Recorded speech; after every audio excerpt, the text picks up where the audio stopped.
तुर्की, Saudi, Pakistan का Islamic NATO तैयार है। MBS शहबाज एर्दोगान आज डील करेंगे। नई तिकड़ी से किसे खतरा है? नमस्कार, आप देख रहे हैं न्यूज़ 18। मैं हूं आपके साथ श्रुति श्रीवास्तव। पश्चिम एशिया की राजनीति में बड़ा गेम बदलने वाला है, क्योंकि पाकिस्तान, तुर्की और सऊदी अरब एक ऐसे त्रिपक्षीय रक्षा समझौते को अंतिम रूप देने में जुटे हैं जिसे क्षेत्र में नया सुरक्षा गठबंधन माना जा रहा है। CNN न्यूज़ 18 की रिपोर्ट के मुताबिक सूत्रों ने कहा है कि इस डील की लगभग सभी शर्तों पर सहमति बन चुकी है और अब इसे औपचारिक रूप देने की तैयारी चल रही है। अगर ये डील हो जाती है तो ये इस्लामिक नाटो कहा जाएगा।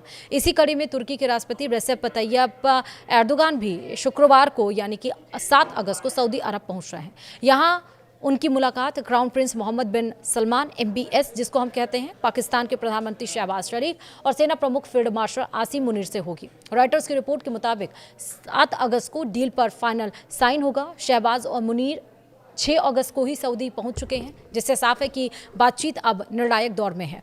यह गठबंधन सीधे तौर पर नाटो और अमेरिका पर निर्भरता घटाने वाला कदम है। वहीं पाकिस्तान के लिए यह भारत के खिलाफ बनाई जा रही रणनीति माना जा सकता है। इस संभावित गठजोड़ की खासियत यह है कि इसमें शामिल हर देश अपनी अलग रणनीति ताकत लेकर आ रहा है। सऊदी अरब आर्थिक संसाधन और क्षेत्रीय प्रभाव प्रदान करता है। तुर्की रक्षा तकनीक और ड्रोन क्षमताओं के लिए जाना जाता है, जबकि पाकिस्तान सैन्य अनुभव और ऑपरेशनल क्षमता के साथ इस गठबंधन को मजबूत बनाता है। इतना ही नहीं, इस ग्रुप की सबसे बड़ी ताकत पाकिस्तान ही है, जिसके पास परमाणु बम है। यानी यह सिर्फ एक समझौता नहीं, बल्कि 3 अलग अलग क्षमताओं को एक साथ जोड़कर एक समन्वित सुरक्षा ढांचा तैयार करने की कोशिश है। यह ध्यान देने वाली बात है कि पाकिस्तान की तरफ से सिर्फ प्रधानमंत्री नहीं, बल्कि सेना प्रमुख आसिम मुनीर खुद बातचीत में शामिल हैं, जो दिखाता है कि यह डील पूरी तरह से सैन्य केंद्रित है, न कि सिर्फ कूटनीतिक। जानकारी के अनुसार इस समझौते के तहत तीनों देश संयुक्त सैन्य अभ्यास करेंगे, रक्षा तकनीकी साझा करेंगे और हथियार निर्माण में भी सहयोग बढ़ाएंगे। साथ ही खुफिया जानकारी के आदान प्रदान को भी औपचारिक रूप दिया जाएगा।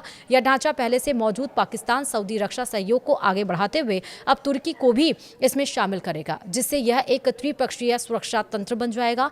अभी यह पता नहीं चला है कि क्या इस गठबंधन में एक देश पर हमला सभी पर हमला माना जाएगा या नहीं।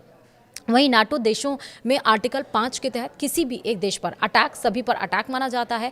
वहीं सऊदी पाकिस्तान के बीच भी पिछले साल हुआ समझौता भी कुछ ऐसा ही है। इस पूरे प्रयास के पीछे एक बड़ा मकसद यह भी माना जा रहा है कि ये देश अपनी सुरक्षा के लिए पश्चिमी देशों पर निर्भरता कम करना चाहते हैं। तुर्की की रक्षा तकनीकी, पाकिस्तान की आर्मी और सऊदी की आर्थिक ताकत मिलकर एक ऐसा मॉडल तैयार कर सकती है जो क्षेत्रीय स्तर पर खुद ही सुरक्षा जरूरतों को पूरा कर सके।